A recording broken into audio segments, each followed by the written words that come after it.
Part 7. Solving equations using graphing. Example 1. Today, Brandon, we're going to work on plotting some points and graphing lines of equations, or equations of lines. And you have your graphing board up here. Yes. At 12 o'clock.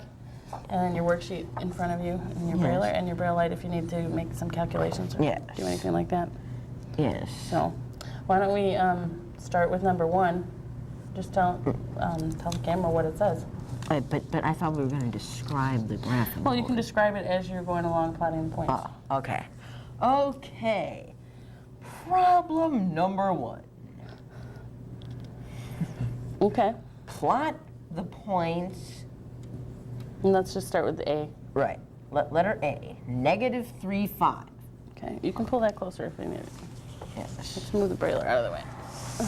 Yes, that seems like a better configuration. Sure. Yes. Now the graphing board is a series of lines. Ooh, wait, that's the piece of graph paper. Okay. Sorry. The piece of graph paper is a series of lines, which a couple of those lines are puffy paint lines. What are those? What does the puffy paint called represent? the axes. Uh-huh. The horizontal axis is the x. X-axis, yes. X-axis, and the vertical axis is the y-axis. Right. So let's plot point. X-axis, y-axis. Let's plot point A, which was Point negative 3, 5. A is negative 3, 5. So we always start from the origin. Now the origin is the point on the graph paper where the x and y axes meet. So we start at the origin, and the point is Negative 3, 5. 3, 5. So we always go x comma y. So the x-axis first. So for negative 3, we go to from the origin, we go to the left 3 lines. 1, 2, 3. Good. And then we go up 5. 1, 2, 3, 4, 5. Now for the points, we have points on this part of the graph paper that doesn't have braille on it. In the margin in the upper right corner. Okay. Yes. And then we plot the point where we want to make sure that you keep your finger where it is, because you don't want to lose your place. How are we making the point stick? We pat it down like that. It's a cut-up wiki stick. Yes. We're using for points. Cut up wiki stick. Okay. Okay. So that's point A. Yes. Now, skip ahead to question 2. It says, what quadrant does each of the above point lie? So what quadrant is point A in?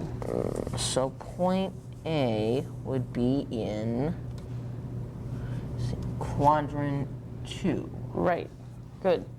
So I'm just going to mark that down here on the sheet. You can remove point A. I don't want you to get that confused with the other points. Okay. It's all right. Go ahead and plot point B, which is negative 1, negative 3. Okay. Negative 1, negative 3. So we always start from the origin. Mm-hmm. So when we always go x comma y. Okay. So negative 1, so we go to the right 1. And then for negative 3, we go down. Be careful. You're doing negative 1, negative 3. So starting from the origin, which direction are you going to go? Right or left? Okay, so negative 1, negative 3. So you need to go to the left 1. Good. Sorry for that. That's all right. Gentlemen. So, and then we go down 3, 1, 2, 3, and get a point from here. You got the point. Make sure you leave your finger in its place so that you know where to put the point, and put the point So you don't want to there. leave your finger anywhere else. Okay, good. All right, so skipping ahead again to question 2, what quadrant is point B in? So this would be in quadrant 3. Good. Brandon removes the point from the tactile graph. All right, now point C.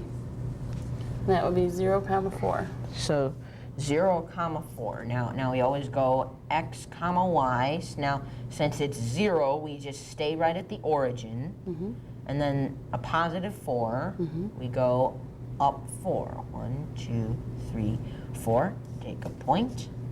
Whoa, don't lose the point, please. And Runaway then, point. yes.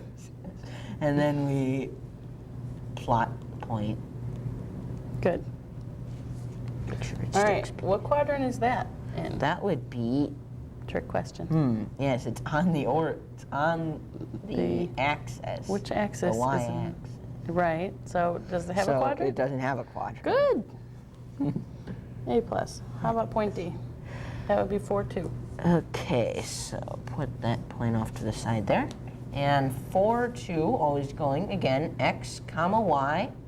So we need to go to the right. Now this is from the origin again. So we go to the right, 4, 1, 2, 3, 4.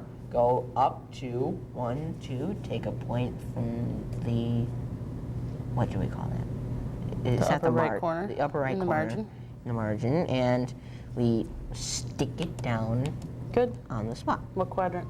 That would be in the first quadrant. Good. What is that strange sound? That's the video camera. Okay, so if you had a point that had the coordinates of a positive number for the x and a negative number for the y, what quadrant would it be in? That would be in the third. Careful. Oh, boy. Positive for x and negative for y. Wait, hold on. Let me. Okay, let's take this point off. Okay, that's fine. And Good job. put it to the side. Hold on. Let me see if I can. Like for figure it out with instance, my finger here. what if we had 1, negative 3?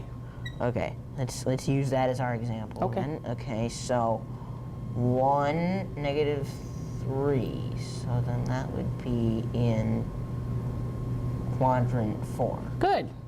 Quadrant 4. All right, so now you've represented all 4 quadrants.